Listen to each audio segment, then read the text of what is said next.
it has been a violent night in the city of Philadelphia with at least 8 shootings. In North Philadelphia, one teenager was killed and another seriously hurt when someone opened fire at a barbecue. That happened on the 700 block of Montgomery Avenue.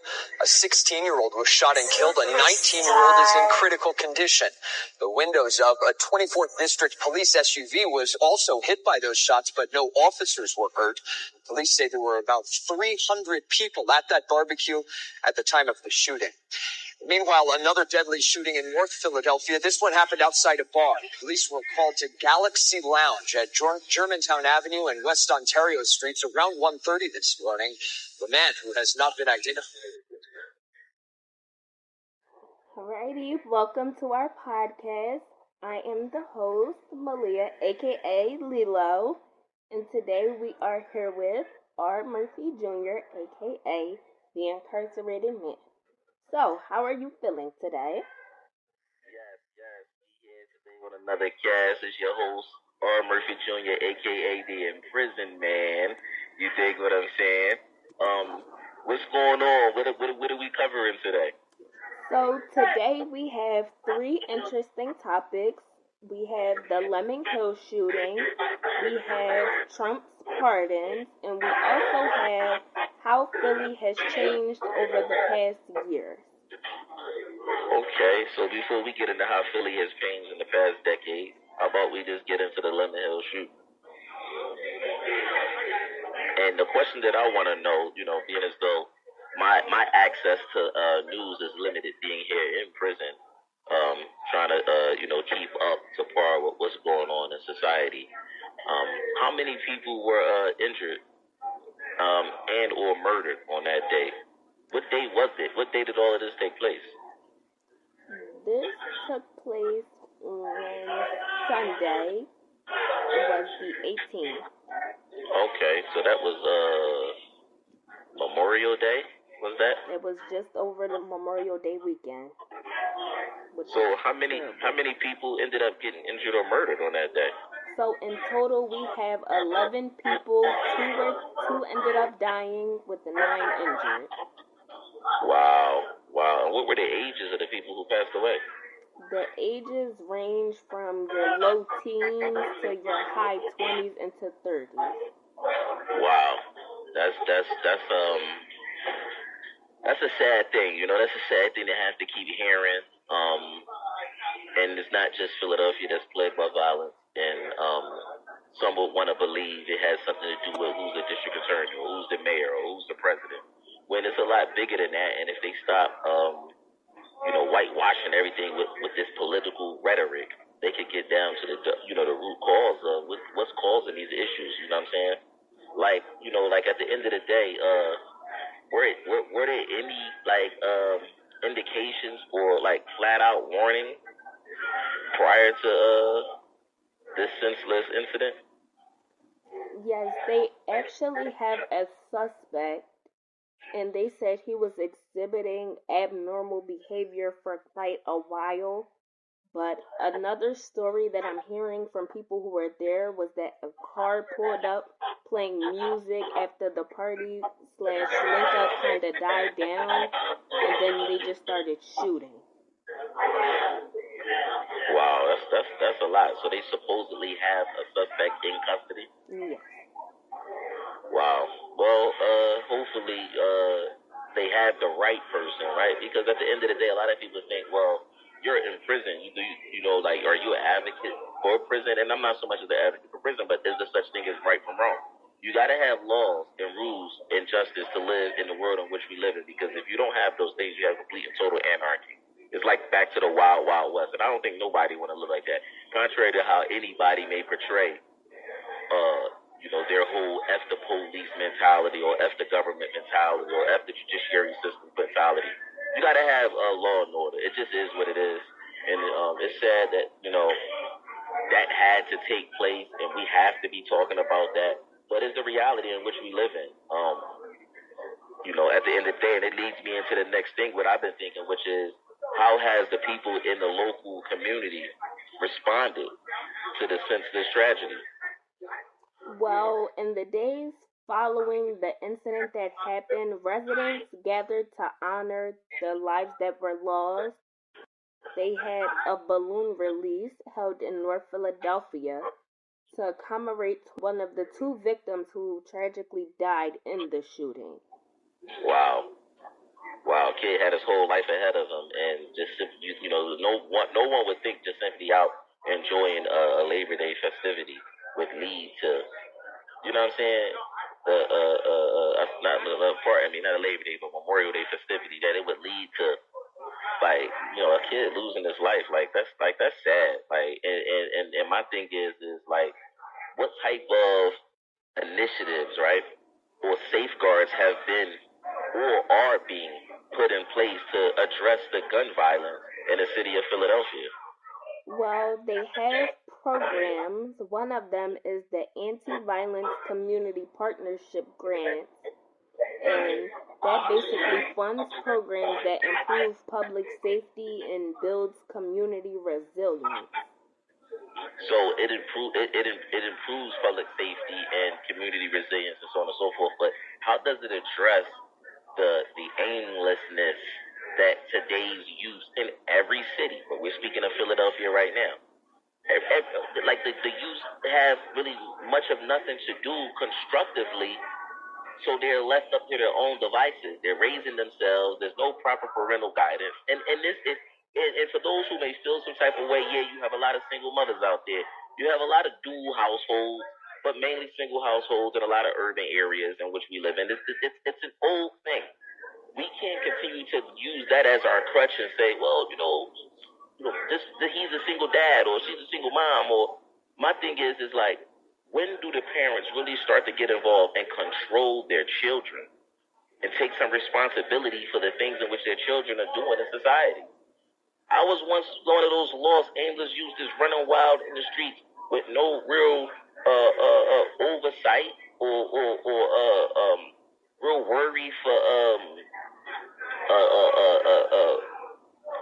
consequences for my actions from my household. You nor from the authorities, and it's what led to a lot of my aimless behavior and meaningless, and meaningless and foolish actions in society. And I think that, like, not only as a community as a whole, but it starts at home. It all starts at home. And there needs to be some not only some serious guidance, but some serious PG. There needs to be some positive reinforcement. There needs to be some activities. There needs to be some proper nurturing into the proper things, not just football and basketball or rapping. You need to nurture other talents and other skills that our children have that are not being nurtured, and a lot of it is not even getting a chance to be displayed because it's not being nurtured. Like, I remember growing up, and most kids, back in the 80s thought, it was only pilgrims, who skateboarded, or when if you are a creative human being with talent and skill, get yourself a snowboard, get yourself a skateboard, get yourself a snowmobile, get yourself a dirt bike, get yourself in a NASCAR, do something productive, show your skills. We as a people, right, of the African diaspora, we are so talented. There's nothing that we can't get into and dominate and make our own.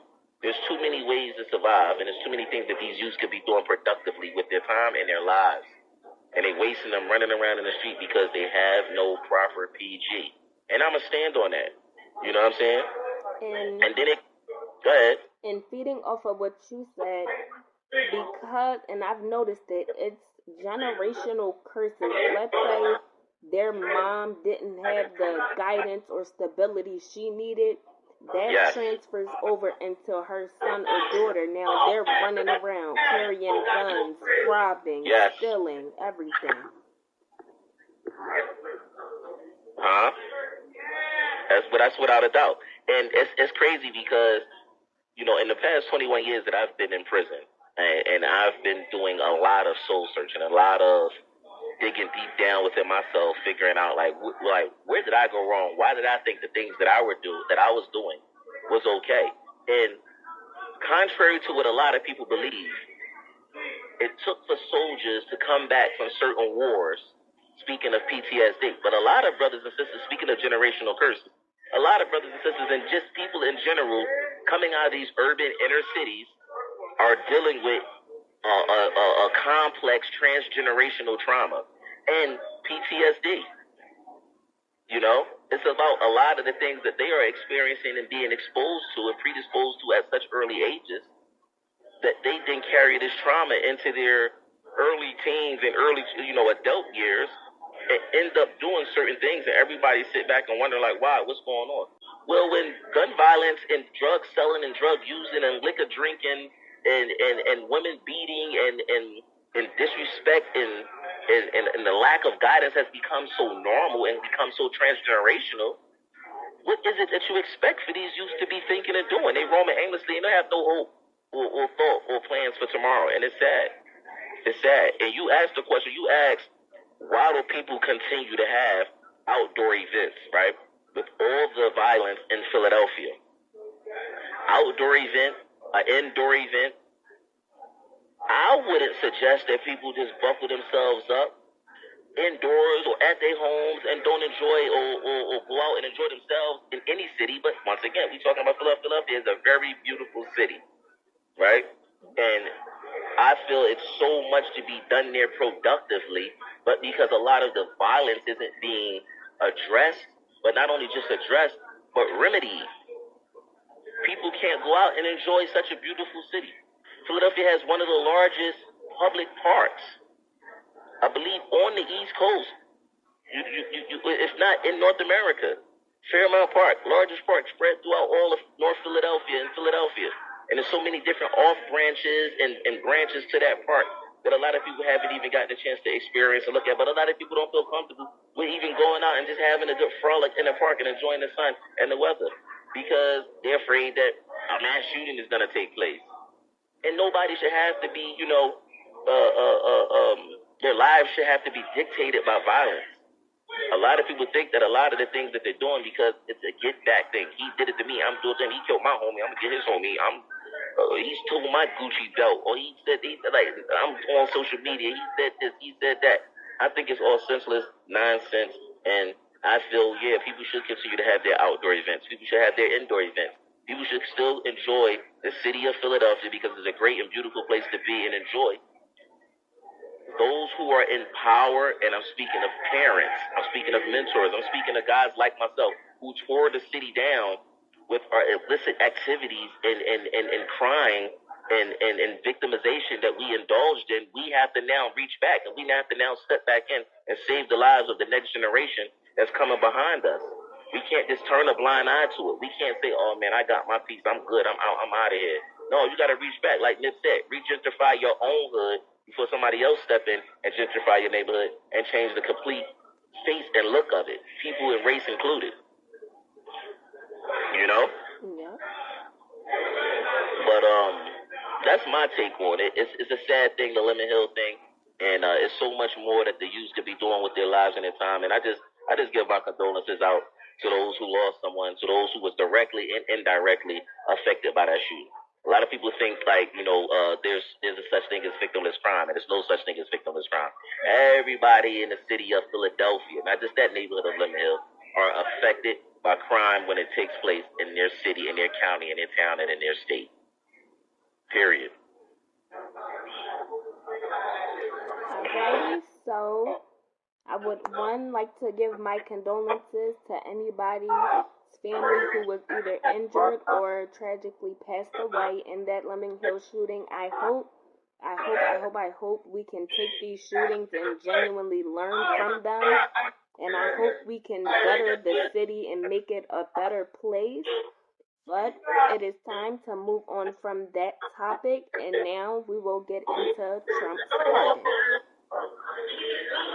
Okay, Trump's pardon is this guy, our favorite drunk uncle.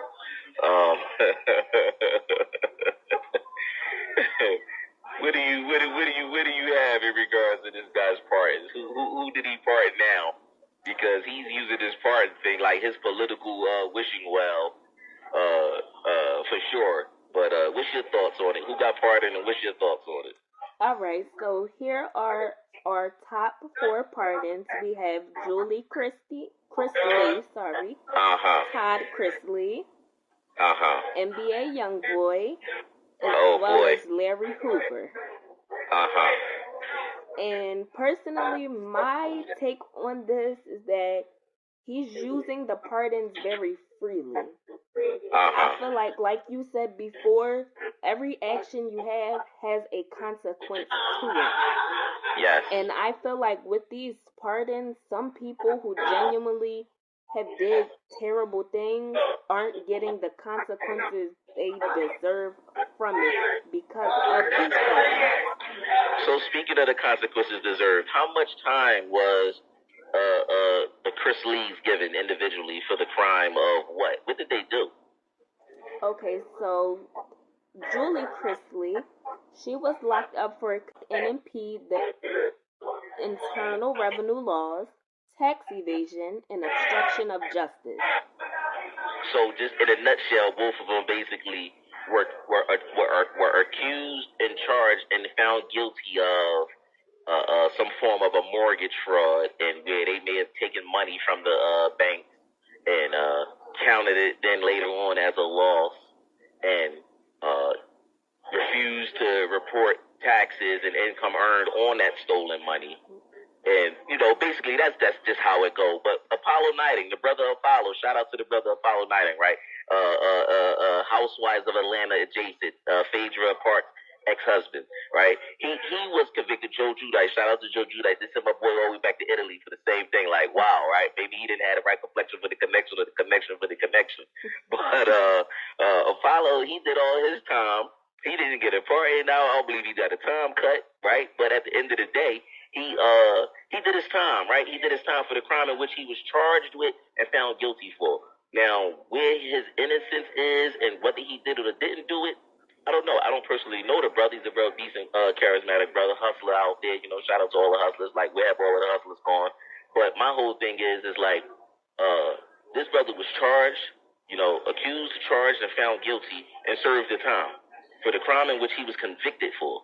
Now, short of an appeal process and then being brought in front of another judiciary party or individual, and you give the time back, or you know what I mean, your innocence has been proven, and so on and so forth. Short of all of that, the Chrisleys was accused, charged, found guilty, and sentenced to how much time were they both sentenced to a piece? Okay, so Julie Christie had faced 84 months imprisonment, 3 years supervised release, and Todd Chrisley was 144 months imprisonment with also 3 years supervised release. So out of all of that time, both of them probably barely served, or probably served 24 months of these sentences, right, before their political cash-in, their political token was cashed in. And we could get into more about what this political tokens are that this guy Trump is passing around. But what a lot of people may or may not understand is with a pardon or commutation, with a pardon, when you're pardoned, it's as the word says, you're excused. You're excused or resolved from all crime that you were convicted for in that particular manner in which you were being pardoned for. So any court fees or fines or judgments or supervised release or any of that stuff is now out of the window. It's as if it never happened. So they were accused of stealing close to up to $30 million or defrauding the banks or whoever out of $30 million. And then they were tasked or responsible with returning how much of that money through fines. So they had $4,740,645.04. That was for Julie Chrisley. Okay. And Todd Chrisley, he has $17,270,741.57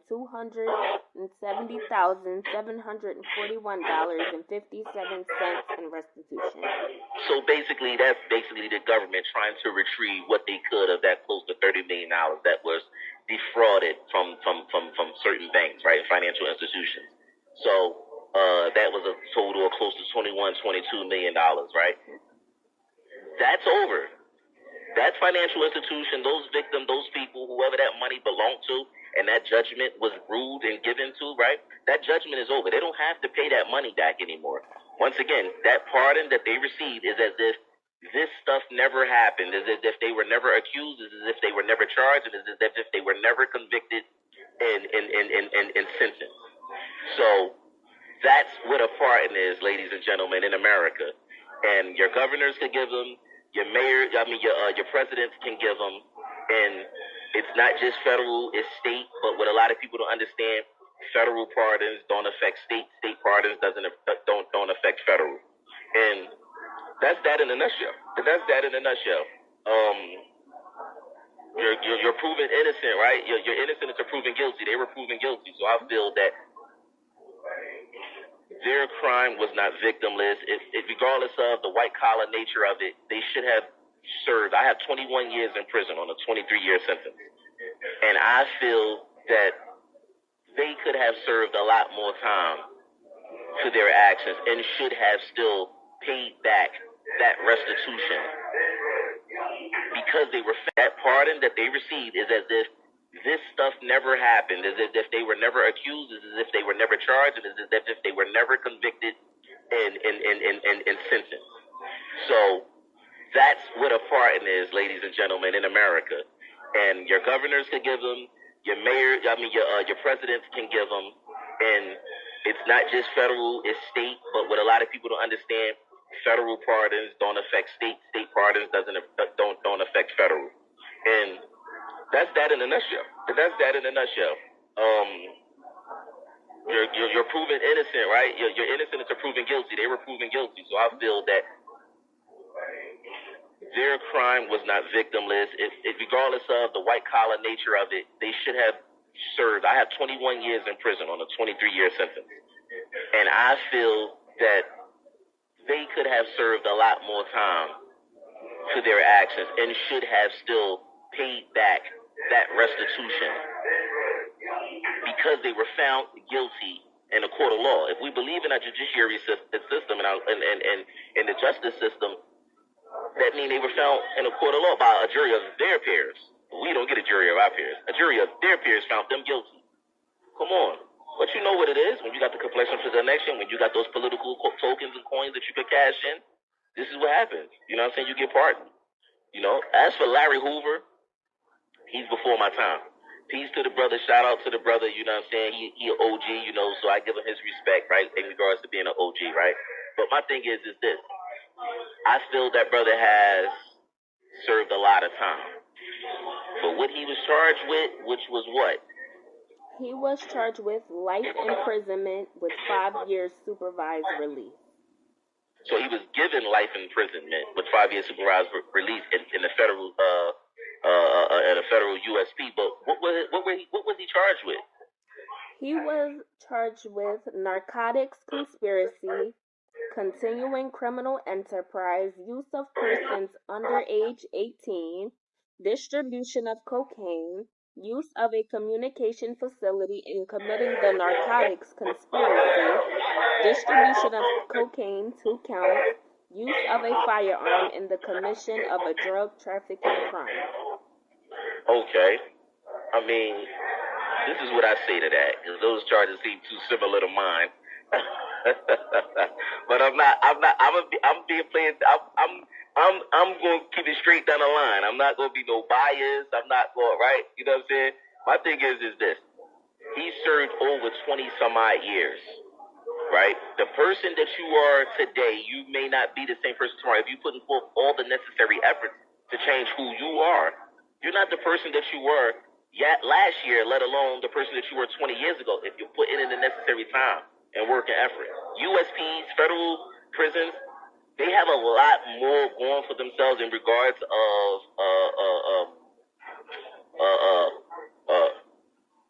rehabilitation, should I say, right? Helping one correct the errors of their ways. They have a lot more going for them than local state prisons. And they have a lot of programs. I say that to say they have a lot of programs, a lot of great programs to help a person not only reacclimate themselves and move back into society, but prepare themselves to be back in society and be a greater implement, a tool in society. I say that to say that this brother has a lot of influence. My hopes and prayers is that he has been keeping his nose to the grindstone and sticking to his legal work on a federal level because his pardon only means that he was released from a federal USP, federal prison, and sent to Chicago's state prison. I'm not sure exactly how much time he has to do in the Chicago State Prison. I'm hearing different numbers. I'm hearing it's a lot of time. Hopefully he has been doing what he needed to do legally on the law work tip. That LexisNexis is a beast and is in the federal prisons heavy, right? It's a online law clinic, law library where a person can go and have access to all books, previous case laws, and so on and so forth. And hopefully he's been doing that so on a state level, he can eventually regain his freedom and come home, right? And be the change that Chicago needs. You played a part in tearing Chicago down and putting it and sending it in the dreadful direction it is in, helping it earn the name it earned, which is Chirac, right? Take that time, take that blessing, and do something different. Change the direction, change the narrative. It's a different day and time. Use that influence that you have positively and use it and have a positive effect on those younger brothers and sisters that look up to you in your city. You know what I'm saying? So you have positively and use it and have a positive effect on those younger brothers and sisters that look up to you in your city. You know what I'm saying? So my hope is that if you could find how much time he has to do in the Chicago State Prison, that'd be good to know. But hopefully, the brothers and sisters out there, that could be instrumental in helping him, do their best and help him and use their influence. But also at the same time, take the time. Anybody who could get up there, engage him and visit him and reach out and touch him, sit down and talk to him. Gauge his mind. See where his mindset is at. And I guarantee he doesn't think the same way he thought 10, 20, and 30 years ago. Like, I guarantee that. You know what I'm saying? But what do you have in regards to the time that, or what he has to do? What is he facing when he is in Chicago State Pen? All right. So even though Trump has commuted him from a federal state prison, he must still serve his 150 to 200 year state sentence for his murder conviction. So he has a murder conviction. Yes. And they gave him how much time for a single murder conviction? 150 to 200 year state sentence. But the good thing is he should be eligible to seek parole on that charge since the crime was committed before Illinois abolished discrepancy parole in 1970. Okay, so he would be eligible when? They don't have that much information up. No. Well, we could try to give that to y'all if y'all don't get it publicly on any other platforms. We'll do our best and try to sleuth that out and try to figure out when the brother will be eligible for parole, because a man can't do 150-year sentence. That's deep. You see what I'm saying? The disparities between, the punishment and race and the penalization, right? Murder is murder, regardless of who do it. It's never justified, whether you're the government sentencing someone to death and killing them, or you're an individual in the street and you murder somebody. Murder is murder. It's not good. Like, you know what I'm saying? It's not okay to just murder somebody, at least unprovoked and not justified.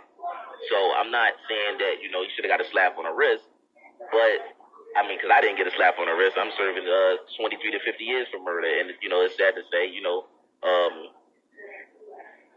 our judiciary system needs some revamping, especially when it comes to the minority, because we get that heavy hand. We get that heavy hand. But in knowing that, my mother always told me, if you don't want anyone to say anything to you, don't do nothing for them to say anything to you. If you don't want to be handled harshly and very roughly by this judiciary system, keep yourself out of this system and do what is right. Were you able to sleuth up that time that he has to do or parole eligibility? Yes. So his projected parole date is October 25th, 2062. Wow. That's not right around the corner, and that brother is out. Like, how old is he? Like, he 2062. Jeez. Yeah, he got to get in that law library, like, and really,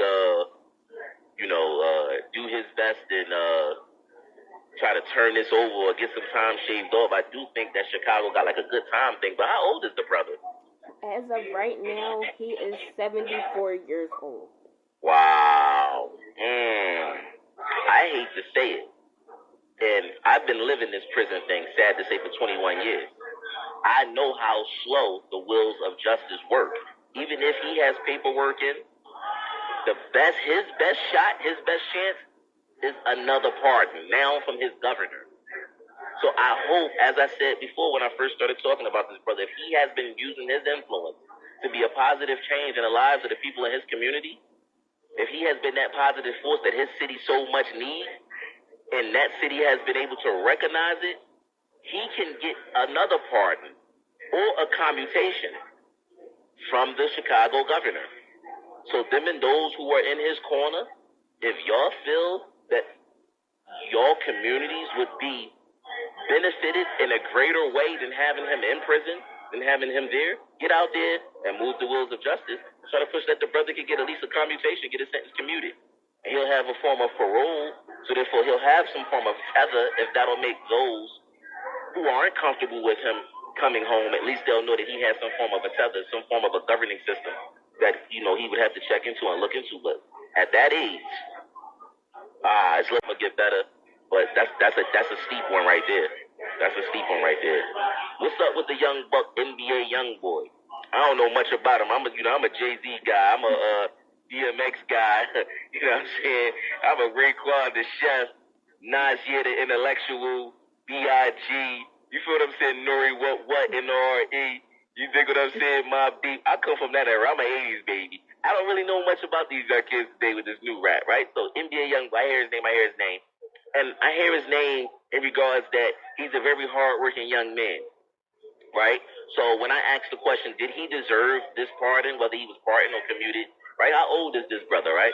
Did he deserve, the pardon or the commute? Everyone deserves a second chance. I heard that it was a gun charge, and while out on bail, he caught another gun charge or something like that. I'm not sure, right?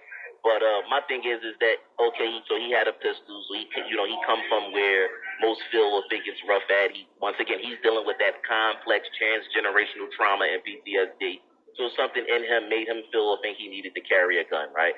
He was given a sentence. He didn't do, he didn't get no slap on the wrist, I believe, in regards to how much of the sentence he had to serve, because I believe he served a good portion of the sentence.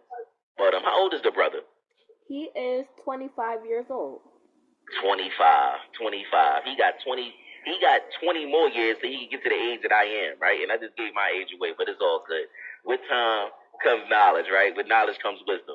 My thing is this. I pray and hope that he don't pull a Kodak Black. What's Kodak Black current situation? Because he's another previous Trump pardon. So what's Kodak Black current situation? Because I'm going to compare the two, right? And what I'm going to compare the two on is you being given a blessing. And there's a such thing as mismanaging your blessings. We all do it. We all did it. We all will do it. Recognize it and change it. Kodak Black was given a pardon by Trump. And now I'm hearing, with my limited access to, hip-hop news and pop culture, I'm hearing he may or may not have himself caught back up in another situation. NBA YoungBoy don't need to find himself in another situation. You were pardoned. Do not mismanage your blessings. Manage your blessings properly, and you would have a proper outcome. Look at Jay-Z. Look at LeBron James. Look at Nas. You see what I'm saying? Look at Khaled. Look at Ross. Look at Meek Mills. Right? I could go on and on about successful brothers that's in the same industry in which he's in, who come from rough places. Look at Kendrick Lamar. Right? Look at these brothers, the Clips, Pusha T, right? Look at these guys, right, who, Wale, they are taking advantage of their blessings, or should I say they are properly managing their blessings, and they are getting the proper results out of properly managing your blessings. I'm pretty sure he has kids. I'm pretty sure he has a family who love him. He has friends. He has fans. Do the right thing, man. Do the right thing. So when I say, did he deserve that pardon or commutation? What was he, pardoned or commuted? Either which way, yes, he deserved it. Not because he's a young brother, but because he's a human being. And every human being deserves that redemption story. Every human being deserves that second chance. I've been dying for a second chance for the past 21 years in prison. Every day has been like Groundhog Day for me. Every day has been a Monday for the past 21 years that I have been locking in to a small cell with another man, using the bathroom, farting, snoring, dropping food on the floor. I could that's for a whole nother topic, but I'm just giving you a peek into what I have been living for the past 21 years. Curb the senseless violence. Take advantage, or better yet, properly manage your blessings. Don't be the guy who gets out, forgets prison as soon as he get out of the entry doors, gets so overtaken about the hype and the hoopla, and find yourself back into them terrible situations, man. People, places, and things. If you change the places you be in, if you change the people you be around, and you change the things you do, you will have a better result out of life. I am a firm believer of that. It sounds cliche, but it's real. You understand? And I'm speaking to the younger generation. I'm speaking to them ex-gens, because this is your time right now. Money is so much more in abundance and fluid right now. It's a shame. Take them blessings and properly manage them, brother. Like, yeah, he deserves, the pardon. All of them did, right? Minus the Chrisleys, I'm a little biased on them. They needed to put in a little bit more time. And I'm just being straight up. Mm-hmm. It ain't a race thing, so those who trying to run to the race gallery, race all you want. My thing is put some time in. You put in a little bit of time, yeah, you deserve to go ahead and get that part. Because everybody deserves a second chance. But you got to put time in. Everybody deserves a raise. Everybody deserves, a higher position at work. But you don't come to work and put in 2 days and get a raise or get a higher position. You put in time and you show your worthy and usefulness. And that's just my whole thing when it comes to that in his pardons. You dig what I'm saying? What type of questions do you have in regards to those pardons? Because I know you're chomping at the bit. All right. Before I answer the questions, going back on what you said, NBA YoungBoy, once he got pardoned, he actually took this time and now he's going on tour. So he's going on tour? Mm-hmm. What's the name of the tour? No Guns Allowed?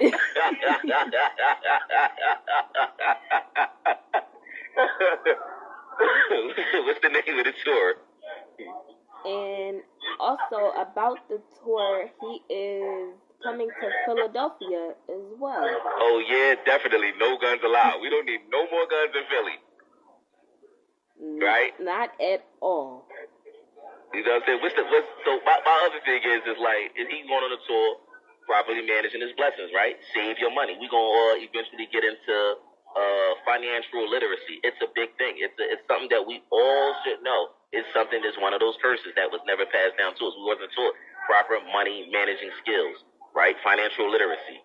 He has been given a chance, the NBA YoungBoy has been given a chance to get back out there, to get to his dollar, to get his money, to live off that buzz. He's worked hard. That kid, that brother, that young man deserves all the accolades and success that he has, because I heard he's one of the hardest, if not the hardest, working artist or entertainer in the business, because I heard every time you turned around, he was dropping something. I haven't been privy to that because I don't have that much access in regards to, media, in regards to the music thing, but I heard he's a hard-working kid. What's the name of the tour? Did you find it?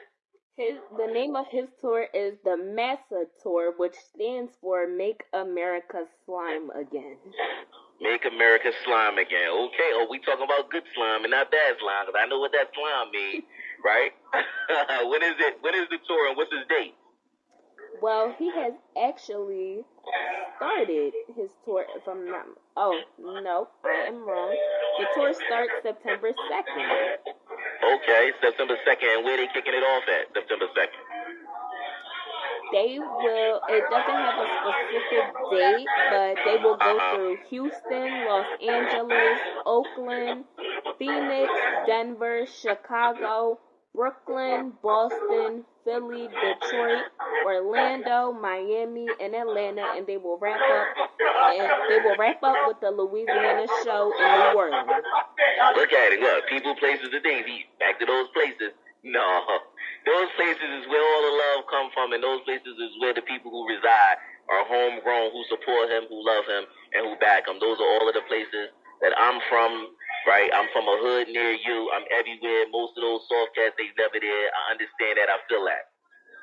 But bring a positive message to them places, my brother, as you bring in this tour. And everybody go out there and continue to support the brother and support his music. You know, it's entertainment, right? In most cases, yes, art imitates life. But life don't have to go out and re-imitate the art. It's been lived already. That's why it's now art. Let it stay as art. Come out there, enjoy the music, keep it and leave it as music. Keep it peaceful, keep it light, keep it calm, enjoy yourself. You know what I'm saying? Like, who else is on that tour with him? Is he headlining the tour, or is he accompanied by other artists and entertainers?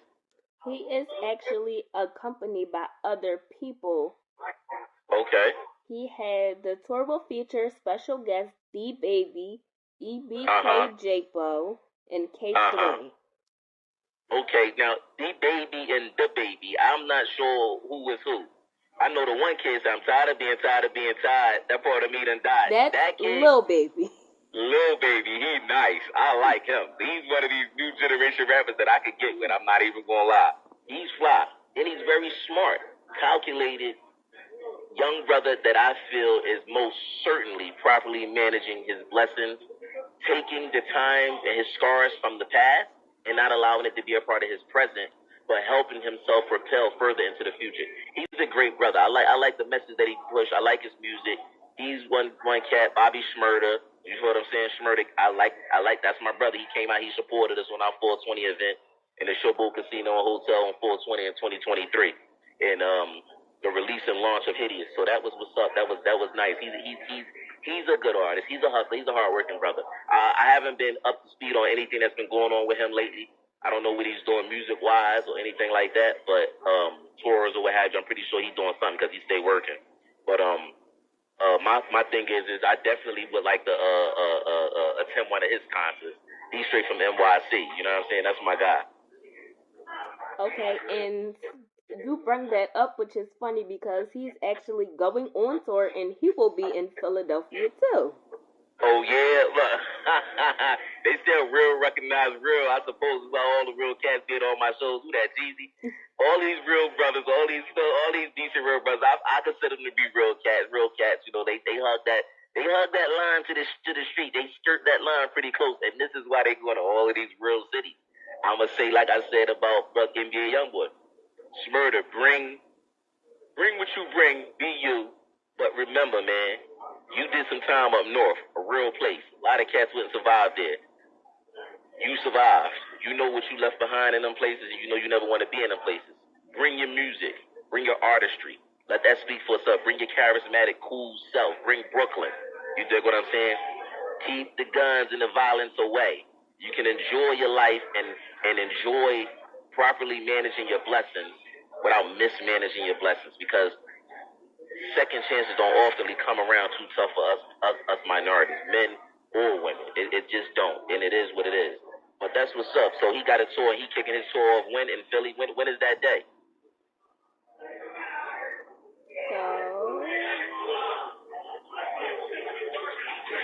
And another artist was on tour.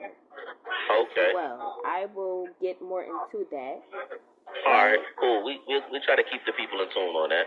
The title of his tour is Wham. So his Wham World Tour kicks off June 3rd at the Toyota Center in Houston, Texas. Okay. That's cool. And when are you coming to Philly? June 19th. June 19th? Oh, man, that's what's up, man. That's what's up. I want them brothers to enjoy themselves. You sound like you want to be there. I do. Well, if the stars and the moons align and you got a day off from work, and once again, financial literacy, if your finances allow, and you know what I'm saying, you might just be there. You feel what I'm saying? Representing Hideous, representing Shatter from Behind the Wall. You feel what I'm saying? You know, I got to put the plug and let the people know Fantasies of a Convicted Felon is out there. It's on all available platforms, ebook, paperback, and it's selling. You know what I mean? It made me a international author.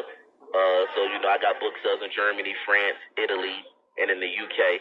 And go out there and get that book. Let that freak fly. Don't, you know what I'm saying? Don't keep that joint bottled up and capped up.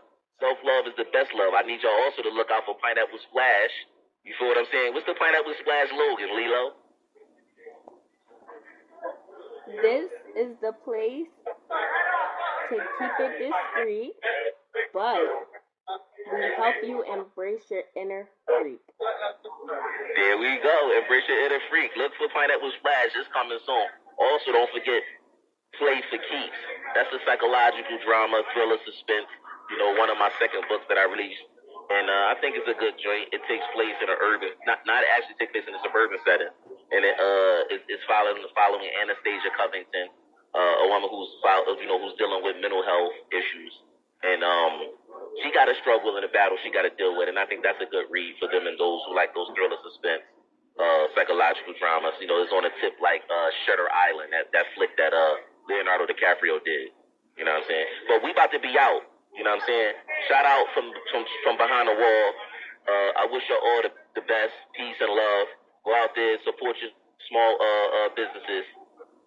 LA, keep it strong. Don't be what they say you are. You can peacefully protest without tearing up where you live in a place in the environment that you say you call home. You see what I'm saying? What you got to say for the people, Lilo?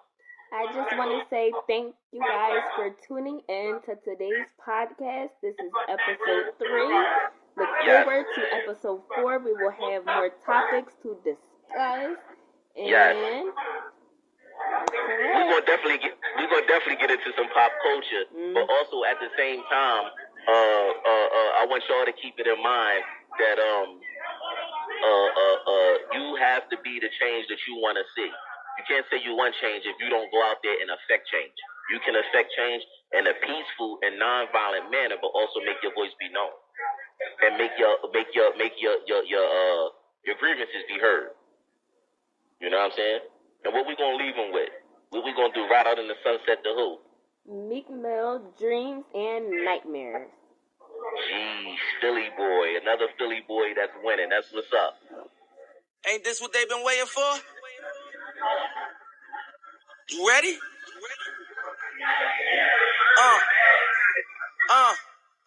I used to pray for times like this, to rhyme like this, so I had to grind like that, to shine like this. In a matter of time I spent on some locked up shit in the back of the paddy wagon, cuffs locked on wrist. See my dreams unfold, nightmares come true. It was time to marry the game, and I said, yeah, I do. If you want it, you gotta see it with a clear eye view.